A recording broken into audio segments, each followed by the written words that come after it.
Une Française qui remonte au classement. Un athlète favori qui est déjà en tête de course au Norcal. Un autre athlète très jeune qui impressionne tout le monde. Et plusieurs favoris qui se trouvent déjà sous pression. Bienvenue dans cette résumé du premier jeu de compétition pour les semi-finales de CrossFit Games. Et croyez-moi, certaines performances qui se sont passées pour cette première journée peuvent changer complètement les qualifications aux Games.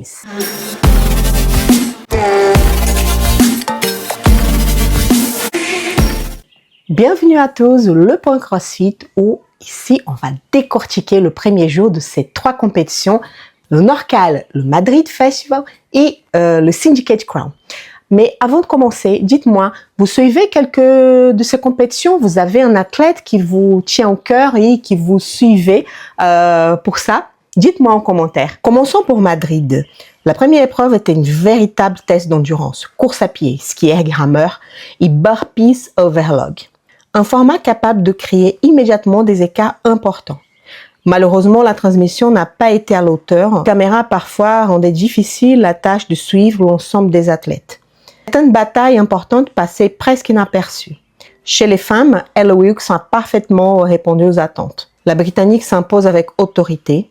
Gabrielle Migal, la favorite de cette compétition, termine deuxième et confirme qu'elle sera une sérieuse candidate à la qualification. Du côté français, Claudia Glock connaît un début plus compliqué avec une 18e place. Et chez les hommes, un nom connu de la maison va également attirer l'attention. Je parle du espagnol Agnol Ecay avec une excellente performance. Et je vous parle de deux athlètes aussi qui étaient des athlètes cotés pour gagner cette épreuve. Le Finlandais Ionakos, qui est un vétéran de CrossFit Games, il a déjà allé, si je ne me trompe pas, 10 fois. Il est un très bon athlète en endurance. Là, il a eu la 4e place, donc il commence pas mal. Et je vous parle aussi de Jack Fairl, le Canadien qui a aussi coté pour avoir un podium, pour avoir une place au CrossFit Games. Là, cette première épreuve était un peu plus rude pour lui. Il a fini qu'à la 15e place. Pour le deuxième test de la journée, c'était une combinaison de toast bar, donc 10 rounds de 10 toast bar et 10 front squat, un peu lourd. Les athlètes, ils ont fait tous unbroken. La différence, c'était vraiment la transition des deux mouvements et la vitesse pour les front squats. Et chez les femmes, on a une belle surprise. Notre Française Claudia Glock, elle a remporté l'épreuve, elle était fantastique, une épreuve parfaite.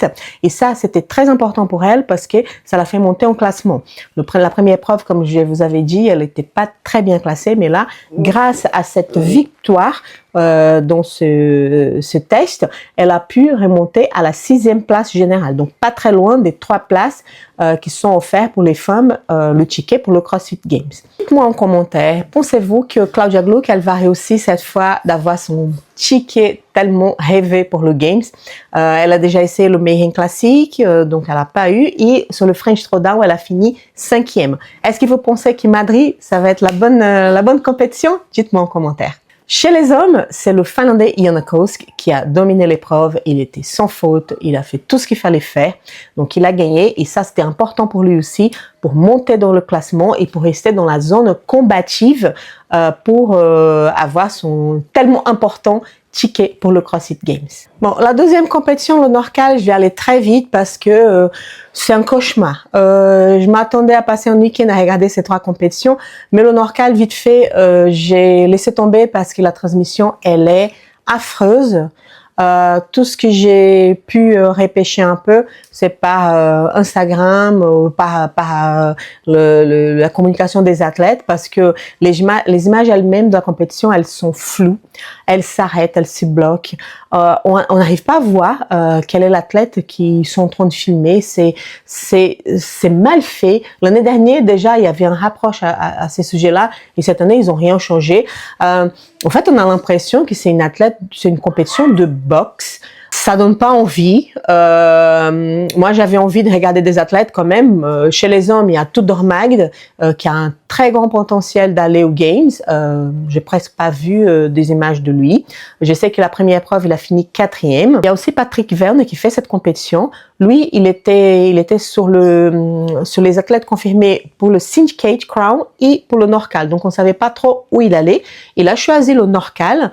Il a pas eu une très belle performance le premier jour, mais on n'arrive même pas à le voir.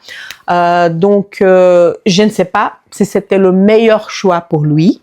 Pensez-vous, vous pensez que Verne, cette année, il va pouvoir aller aux Games? Cette année, il essaie d'avoir sa place aux Games et il faut penser aussi que c'est son dernière année comme athlète pro. Il a déjà annoncé au début de l'année que c'est sa dernière année de compétition. Il ne fera plus et normalement, sa dernière compétition, ça va être la finale du World Fitness Project à Copenhague en décembre. Chez les femmes, il y a 2 athlètes qui sont très connus, qui sont là et qui probablement vont prendre le ticket pour le CrossFit Games.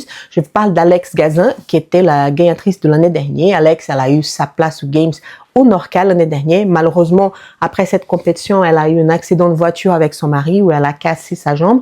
Donc, elle n'a pas pu participer du CrossFit Games. Mais c'était une athlète qui était quand même cotée de peut-être être la championne du CrossFit Games de l'année dernière. Donc, elle est là. La première épreuve, elle a fini 4e. Mais pour la deuxième épreuve de la journée, qui était un mélange de ring muscle up et thruster, on adore les thrusters, elle a gagné et comme ça, elle a monté, elle a pas gagné, elle a resté 2e si je ne me trompe pas, mais comme ça, elle est montée en tête de classement. Elle a fini comme ça la journée.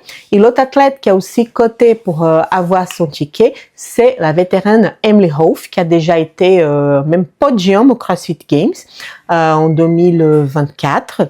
Elle est là, elle se bat pour sa place. Et hier, elle a fini la journée en 4e dans le classement général. Chez les hommes, c'est Mitchell Stevenson qui a fini en tête, suivi par Tudor Magd et en 3e place, dans la zone chaude pour aller avoir son classement, Nick Meth. Nick Meth, qu'on connaît tous, l'athlète qui est souvent en top crop pour ses compétitions. Donc, il est là, il se bataille pour avoir sa place. Donc, à voir pour le prochain jour, samedi et dimanche, qu'est-ce que ça va donner cette compétition. Si vous aimez ce genre de contenu, n'oubliez pas de laisser votre like, c'est super important. Si vous n'êtes pas inscrit encore à la chaîne, inscrivez-vous. Envoyez cette vidéo à vos amis de la boxe qui aiment aussi voir des compétitions comme moi, j'adore. Donc ça permet quand même que je continue à faire ce genre de contenu. Pour le Syndicate Crown, cette compétition, elle est pépite, elle est l'arène, elle est très belle, elle est très bien faite. La transmission, heureusement, elle est très bien aussi. Il y a des athlètes du haut niveau, c'est une vraie bagarre.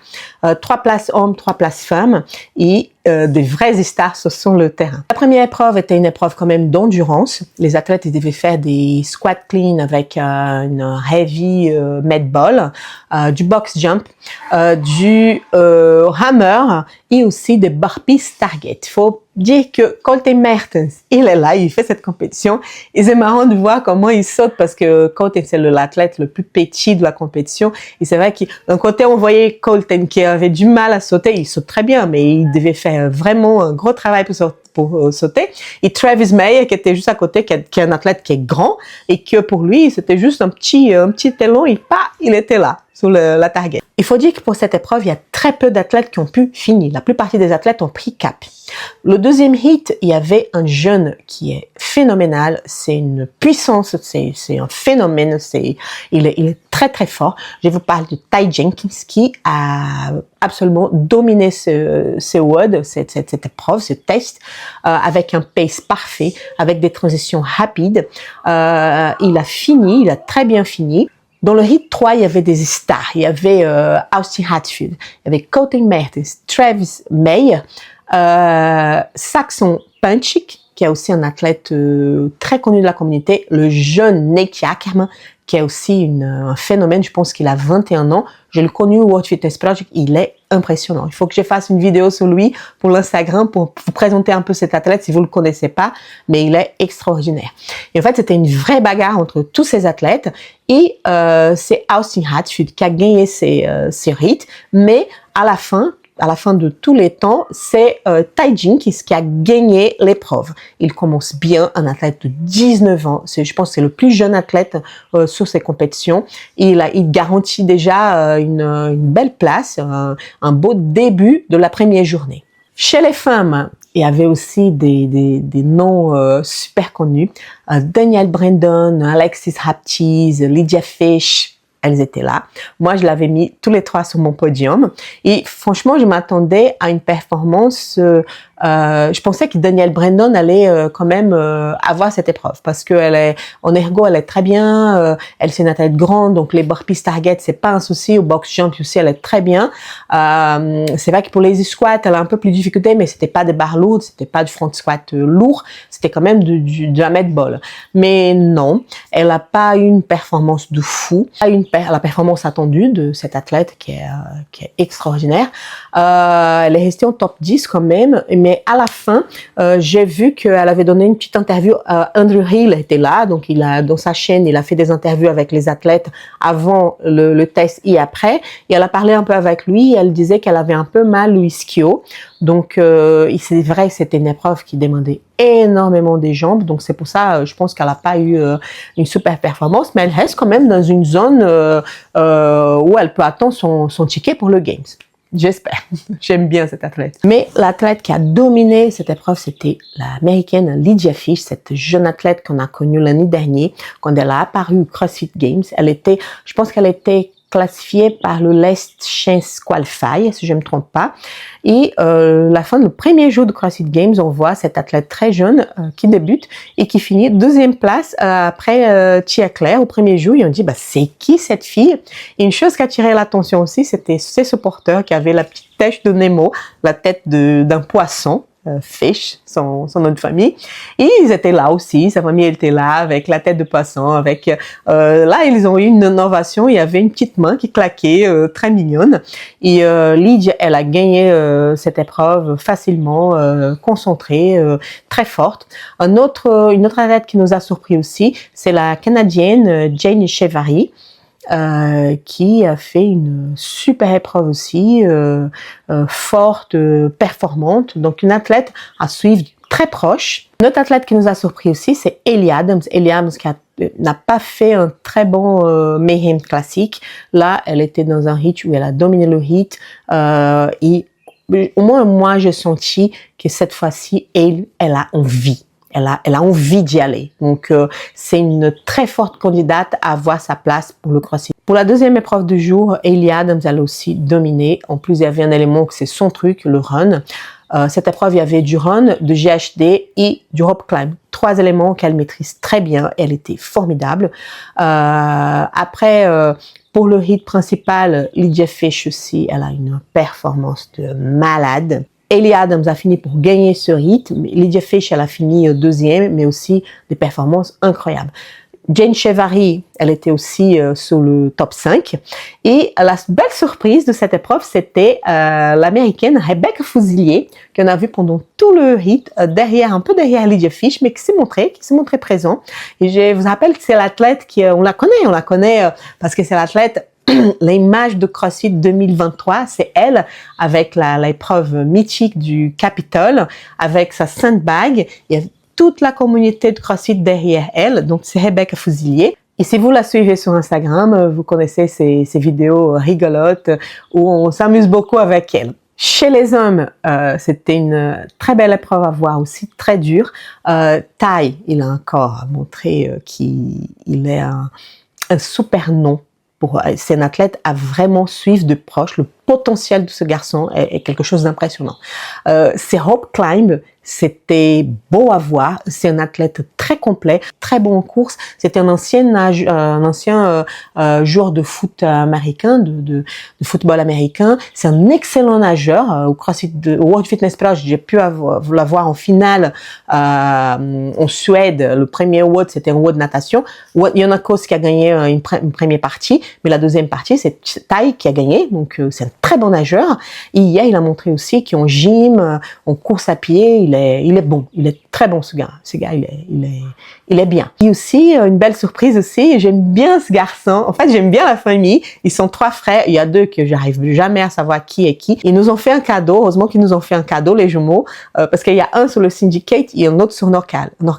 Et hier, sur le Syndicate, Saxon, il a gagné cette épreuve. C'était aussi très fort, très puissant. À partir de la moitié de l'épreuve, il a on l'a vu parti, on l'a vu parti pour le run toute seule, donc on a dit c'est bon, et en fait c'est bon, il a gagné, et ça lui a permis quand même de grimper des places. Je vous parle aussi de mes coups de cœur des athlètes pour cette première journée de compétition.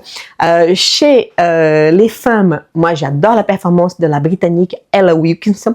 Sur Madrid, elle est en train de dominer l'épreuve, elle est très bien. Je l'avais connue au World Fitness Project aussi, avec sa amie Jennifer Muir. Jennifer, elle a abandonné la compétition, je ne sais pas pourquoi, mais elle est plus là. J'ai aussi adoré voir Jane Chevari. Elle est très jeune, elle est fraîche, elle est forte, elle a envie. L'athlète King Robinson qui fait une présentation impeccable dans cette première journée. Je le cotais pas comme un des athlètes qui pouvait avoir ce ticket pour le CrossFit Games, mais bon, là, on voit qu'il a tout le potentiel.